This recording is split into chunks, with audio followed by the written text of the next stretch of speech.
I got 5 more single player games that everybody should at least give a try once. This is part 3 of the series, and once again these games are in no particular order.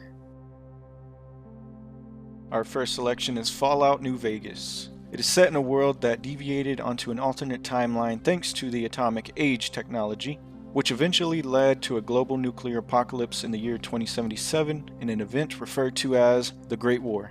New Vegas received positive reviews, with critics praising the game's writing, quests, and improved gameplay. It was a commercial success, shipping more than 5 million copies, and it is estimated to have sold around 12 million copies worldwide.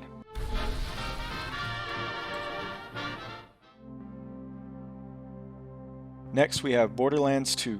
Taking place 5 years following the events of Borderlands 1, the game is again set on the planet of Pandora. The story follows a new group of vault hunters who must ally with the Crimson Raiders, a resistance group made up of civilian survivors and guerrilla fighters, to defeat the tyrannical Handsome Jack before he can unlock the power of a new vault.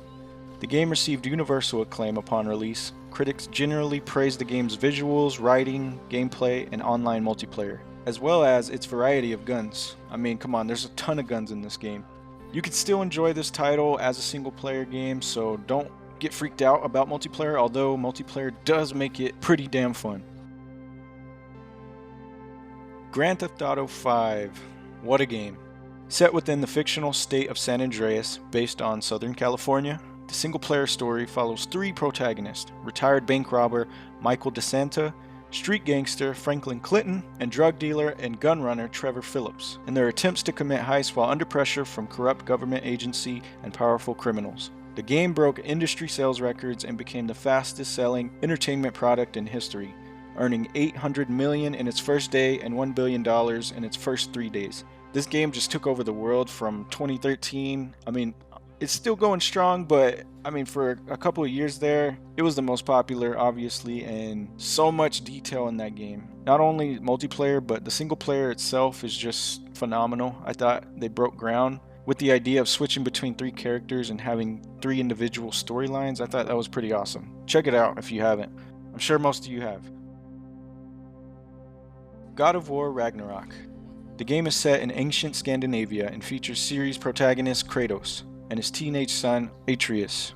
Concluding the Norse era of the series, the game covers Ragnarok, the eschatological event which is central to Norse mythology and was foretold to happen in the previous game after Kratos killed the Isengard Baldur.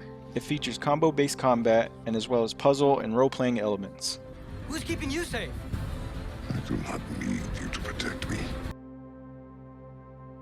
Dead Space 1. Set on a mining spaceship overrun by deadly monsters called necromorphs, following the discovery of an artifact called the Marker. The player controls engineer Isaac Clarke as he navigates the spaceship and fights the necromorphs while struggling with growing psychosis.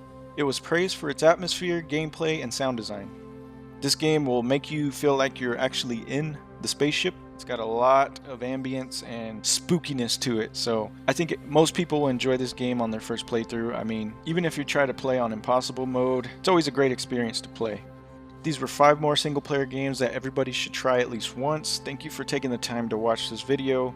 Check out part 1 and 2 if you missed them for some other great titles. Have a good one. Thank you, Senshin.